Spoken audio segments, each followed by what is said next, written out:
ഈശ്വരാധീനം നമുക്കുണ്ട് അച്ഛാ. അതല്ല മോളെ, ആദ്യം ഞാനും വല്ലാതെ സംഭ്രമിച്ചു പോയി. ഡോക്ടർ സുരേഷിനെ കുറിച്ച് എനിക്ക് അത്ര വലിയ വിശ്വാസമൊന്നുമില്ലായിരുന്നു. പിന്നെ ഞാൻ നമ്മുടെ ഡോക്ടർ ആർ.കെ. ഷേനായി ഫോണിൽ കോൺടാക്ട് ചെയ്തു. ലേറ്റസ്റ്റ് മരുന്നുകളൊക്കെയാണ് എഴുതി തന്നിരിക്കുന്നത് എന്ന് പറഞ്ഞതിന് ശേഷമായി എനിക്കൊരു മനസമാധാനമായത്. പിന്നെ സുരേഷിനെ കുറിച്ച് ഡോക്ടർ ഷേനായി നല്ല അഭിപ്രായം പറഞ്ഞു. അതുകൊണ്ടാ പിന്നെ അദ്ദേഹത്തിനെ വീണ്ടും വിളിപ്പിക്കാൻ ഞാൻ ഏർപ്പാട് ചെയ്തത്. അച്ഛൻ നിസ്സാര കാര്യത്തിന് ഇത്രയൊക്കെ ബഹളം ഉണ്ടാക്കി കളഞ്ഞല്ലോ. അദ്ദേഹം ഒരു MBBS ഡോക്ടറല്ലേ? Good morning. മോർണിംഗ്. ഞങ്ങൾ ഡോക്ടറെ സംസാരിച്ചുകൊണ്ടിരിക്കുകയായിരുന്നു. ശ്രീദേവിക്ക് ഇപ്പൊ എങ്ങനെയിരിക്കുന്നു? ചേച്ചിക്ക് ഇപ്പൊ കുറവുണ്ട്. അത് അനിയത്തിക്ക് എങ്ങനെ മനസ്സിലായി? ചേച്ചി ഒരു പ്രത്യേക ടൈപ്പാ. ആരോടും അധികം സംസാരിക്കാറില്ല. ആംഗ്യം കാണിച്ച് സംസാരം കുറയ്ക്കാമെന്നെ പരമാവധി കുറയ്ക്കുകയും ചെയ്യും. ഇപ്പോഴാണോ സംഭവിച്ചത്? അങ്ങനെയാണോ? അതെനിക്കറിയാൻ പാടില്ലായിരുന്നല്ലോ. ഇനിയുണ്ട് ഡോക്ടർ, കേൾക്കണോ? ചേച്ചി രാവിലെ എഴുന്നേൽക്കുമ്പോ തന്നെ തീരുമാനിക്കും ഇന്ന് എത്ര വാക്ക് സംസാരിക്കണം. അതിൽ കുറയുന്നതല്ലാതെ ഒരക്ഷരം പോലും കൂടത്തില്ല. അതേതായാലും നല്ല സ്വഭാവമാണ്.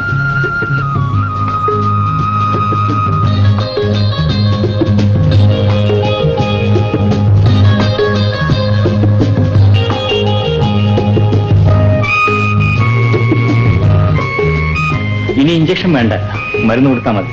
അപ്പൊ ഞാൻ വരട്ടെ.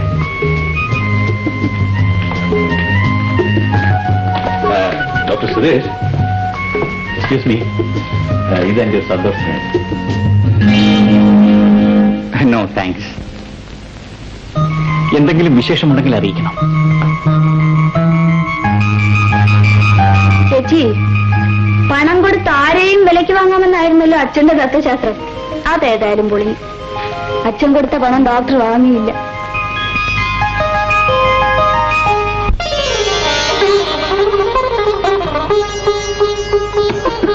Good evening doctor. Good evening.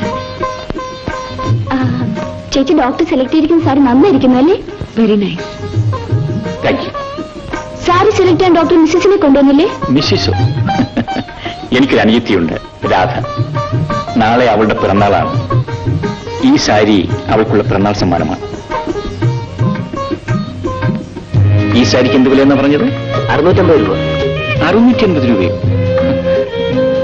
150 രൂപയ്ക്ക് ഒരു സാരി കാണിച്ചില്ലേ? എനിക്കത് മതി. അത് തന്നെ പാക്ക് ചെയ്തേക്ക്. ഡോക്ടർ, ഈ 650 രൂപയുടെ സാരിയല്ലേ നല്ലത്? വിലയും വളരെ നന്നായിരിക്കുന്നു. ശ്രീദേവിയുടെ ക്ഷീണമൊക്കെ മാറിയോ? ഞാൻ വരട്ടെ.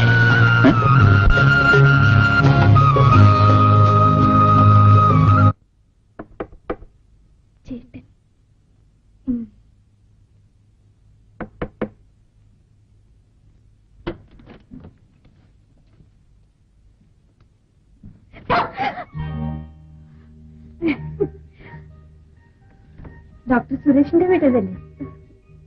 എന്റെ ചേട്ടനാണെന്ന് വിചാരിച്ച? അതെ. ചേട്ടൻ ഹോസ്പിറ്റലിൽ നിന്ന് വന്നില്ലല്ലോ? ഇല്ലേ, ഞാൻ രാധയെ കാണാനാ വന്നത്. എന്നെ കാണാനോ? എനിക്ക് മനസ്സിലായില്ല. ഞാൻ മുല്ലശ്ശേരിയിലെ വിശ്വനാഥിന്റെ മകളാണ്, ശ്രീദേവി. ഡോക്ടർ ജൗളിക്കടയിൽ വെച്ച് കണ്ടപ്പോൾ രാധയുടെ പിറന്നാളാണെന്ന് അറിഞ്ഞു. എനിക്ക് രാധയെ ഒന്ന് കാണണമെന്ന് തോന്നി. അതാ ഞാൻ ഇങ്ങോട്ട് വന്നത്. രാധ എന്നെ അവിടെ തന്നെ നിൽക്കുന്നത്. നീ വരൂ. രാധേ, എന്താ വല്ലാതെ നിൽക്കുന്നത്? വരൂ, ഇവിടെ വന്നിരിക്കും.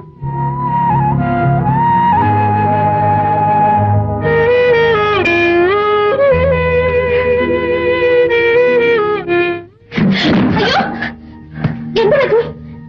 കാലം മടങ്ങിയോ?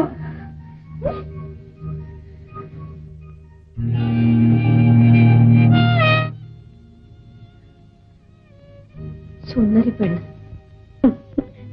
പക്ഷേ കാലും ഞൊണ്ടി. അങ്ങനൊന്നും പറയരുത്. ഇതൊന്നും നമ്മളാരും മനഃപൂർവ്വം വരുത്തുന്നതല്ലല്ലോ. രാധയ്ക്ക് വേണ്ടി ഞാൻ കൊണ്ടുവന്ന പിറന്നാൾ സമ്മാനം.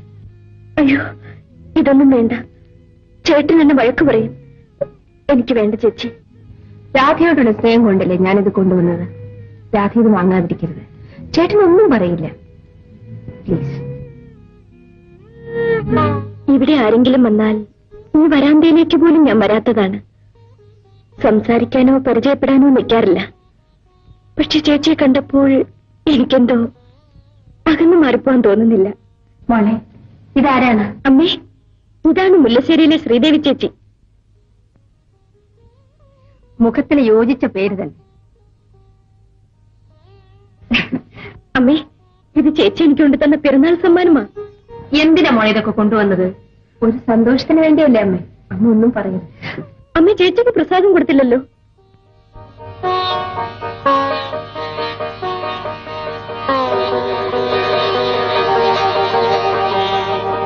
എന്നാ ഞാൻ പോട്ടെ. ആ ചേട്ടൻ വരെ പോവുകയാണോ? കാപ്പി പിടിച്ചിട്ട് പോകാം. ഇനിയൊരു ദിവസം ആകാം. നേരെ ഒരുപാടായില്ലേ. അച്ഛൻ കാത്തിരിക്കും. ചേച്ചി തീർച്ചയായും വരണം. ശരി.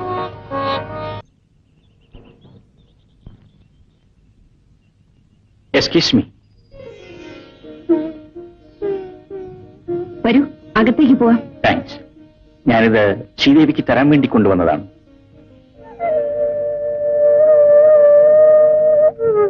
എന്താ ഡോക്ടർ ഇത്?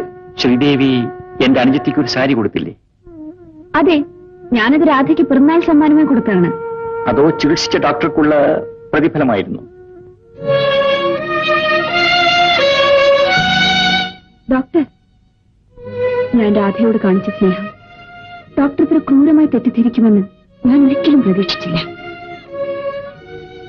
ഈ സാരി തിരിച്ചു വാങ്ങി ആ പാവം പെൺകുട്ടിയെ കൂടി വേദനിപ്പിക്കണമായിരുന്നു. ഇത് ഞാൻ വാങ്ങില്ല ഡോക്ടർ. വേണമെങ്കിൽ അത് നശിപ്പിച്ചു കളഞ്ഞേക്കൂ. ഞാനൊരു ഡോക്ടറായതിനു ശേഷം ആരുടെയും സൗജന്യം ഇതുവരെ വാങ്ങിയിട്ടില്ല.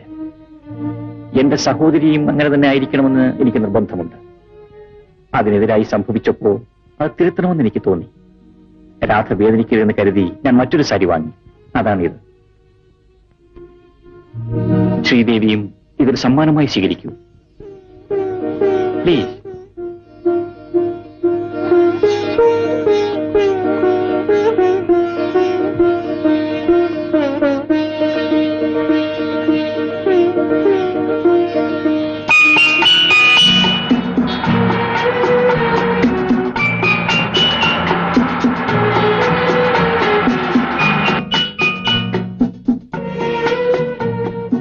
ഡോക്ടർ വീട്ടിലേക്കാണോ? ഞാൻ ഡ്രോപ്പ് ചെയ്യാം.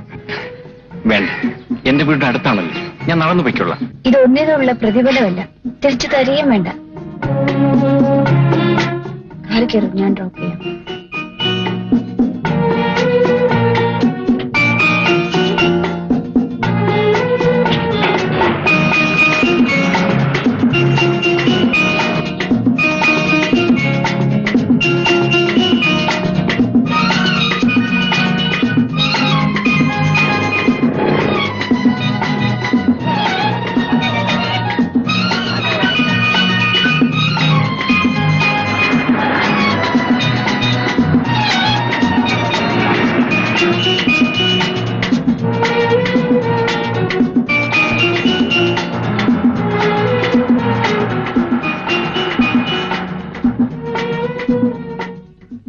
എന്നെ വീട്ടിൽ ഡ്രോപ്പ് ചെയ്യാമെന്നല്ലേ പറഞ്ഞത്? പിന്നെ ഇവിടെ? എനിക്ക് ഡോക്ടറോട് പേഴ്സണലായി ചില കാര്യങ്ങൾ സംസാരിക്കണം.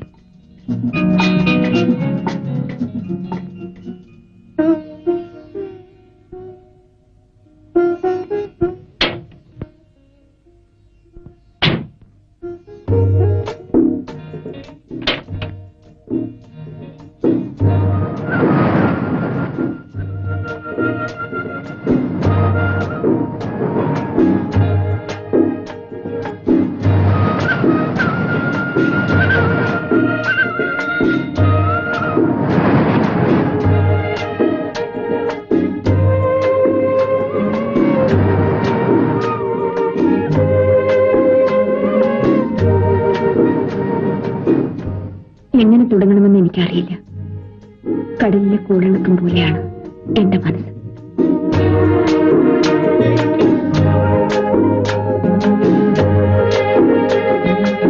ശ്രീദേവിക്ക് എന്തോ മാറ്റം സംഭവിച്ചിട്ടുണ്ടെന്ന് തോന്നുന്നു. ഇത്ര പെട്ടെന്ന് ഇത് പറയേണ്ടി വരുമെന്ന് ഞാൻ പ്രതീക്ഷിച്ചതല്ല. എന്റെ ജീവിതത്തിൽ ഇനി മറ്റൊരാളുടെ ഭാര്യയാകാൻ എനിക്കാവില്ല. അതിന്റെ അർത്ഥം എനിക്ക് ഡോക്ടറെ ഇഷ്ടമാണ്. ശ്രീദേവി, പെട്ടെന്ന് ഈ തീരുമാനമെടുക്കുന്നതിന് മുമ്പ് എന്നെക്കുറിച്ചൊന്ന് മനസ്സിലാക്കേണ്ടതായിരുന്നു. ഞാൻ എല്ലാം മനസ്സിലാക്കി കഴിഞ്ഞു. ഈ തീരുമാനം പെട്ടെന്നെടുത്തതുമല്ല. ഇല്ല ശ്രീദേവി, എന്നെക്കുറിച്ച് മനസ്സിലാക്കിയിട്ടില്ല. കിടപ്പാടം പോലുമില്ലാത്ത ഒരു അധ്യാപകന്റെ മകനാണ് ഞാൻ. അമ്മയുടെ കണ്ണീരും കഷ്ടപ്പാടുമാണ് എന്നെ ഒരു ഡോക്ടറാക്കിയത്.